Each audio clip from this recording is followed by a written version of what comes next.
Welcome to Race for Representation.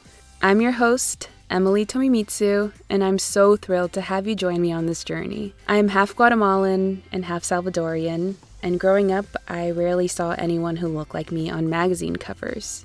And when I started training for my first marathon and subscribed to running magazines, I couldn't help but notice the lack of Latina runners featured on the covers or in the articles. But when I run on the streets of Los Angeles with others, I see so much diversity. So why aren't we being represented more?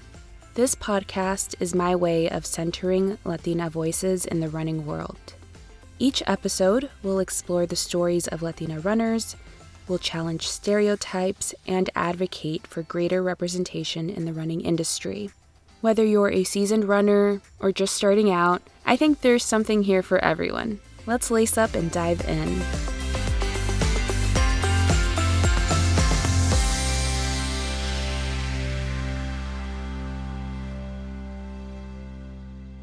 Welcome back to Race for Representation.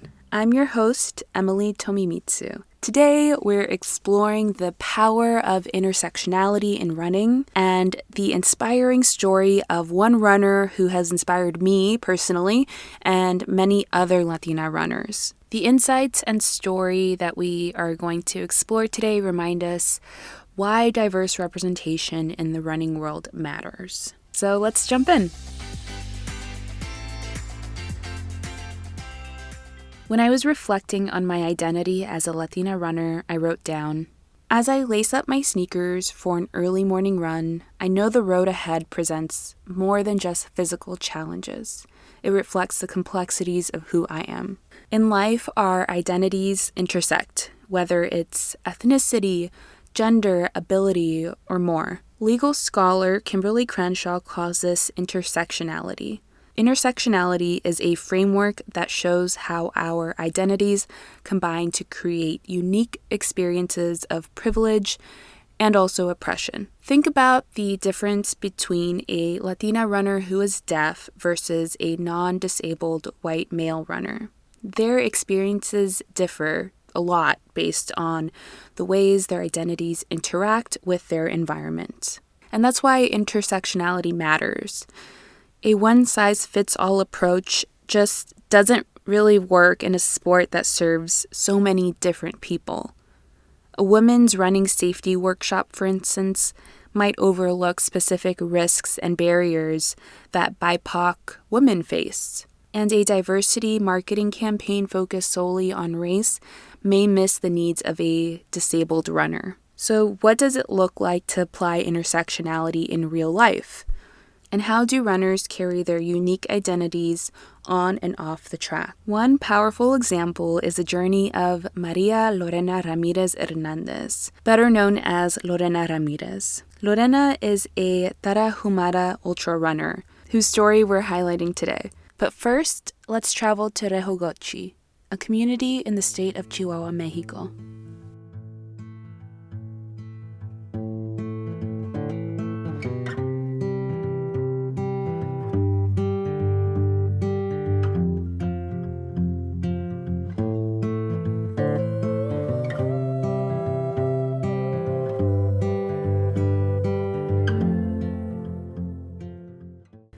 Lorena represents the enduring spirit of her Raramuri heritage, blending tradition with incredible athletic skill.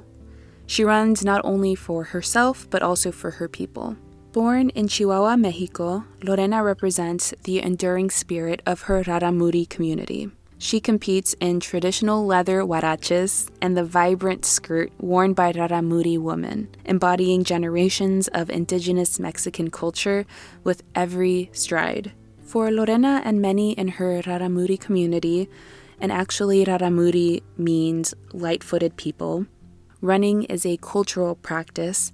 It's also an art form and just a way of life. For instance, they cover 10 to 15 kilometers daily across mountain trails to tend livestock. Lorena grew up embracing the rugged landscape as part of her daily routine. So running for her is less about competition and more about carrying forward the legacy of her people. And in 2017, a lot changed for Lorena. She made headlines at the 2017 Ultra Trail Cerro Rojo race, where she competed against 500 elite athletes from 12 different countries. And in the end, she claimed gold in the 50-kilometer race. And every time she crosses the finish line, she showcases her cultural heritage on an international stage.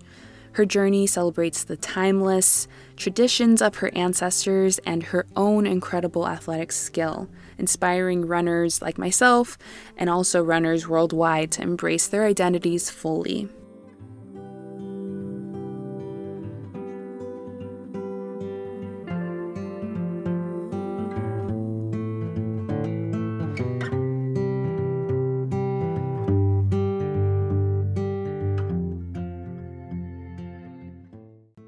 Running might be labeled a simple sport, but my experience has shown it's much more nuanced.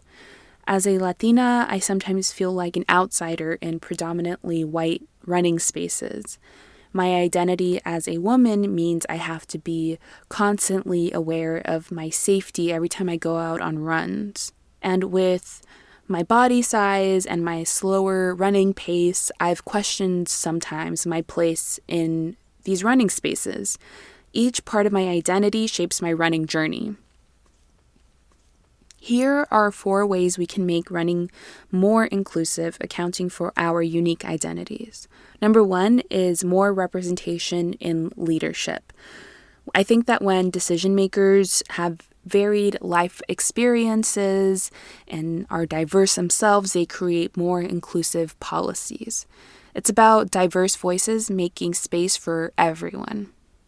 Number 2 is community-based programs. So running groups can offer multiple pacing groups, flexible start times, and mentorship for runners of all backgrounds. The third way we can make running more inclusive is economic access. So, for example, this could be providing sliding scale race fees, offering recycled gear and multilingual resources that open up the sport for more diverse runners. And the fourth way is safety networks. So obviously, safety is very important for runners, and I think that by organizing buddy systems and mapping safe routes and promoting mental health support, we can create a safer, more welcoming space. Thank you for joining me on Race for Representation. Today, we explored how intersectionality reveals the nuances of our running experiences and shared Maria Lorena Ramirez's story as a powerful reminder of authenticity. If today's episode resonated with you, I encourage you to visit raceforrepresentation.com. There you'll find my upcoming running magazine that dives deeper into all of these stories and celebrates the voices of Latina runners. The goal is to build a more inclusive running world where everyone, no matter their pace, background, or look, has a place on that starting line. As we continue, let's remember that our sport is enriched by every story, every runner, and every identity. Keep running, keep pushing, and keep representing.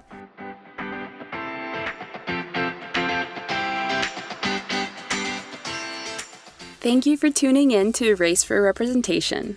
I hope today's episode left you feeling inspired and motivated to push for a more inclusive running community.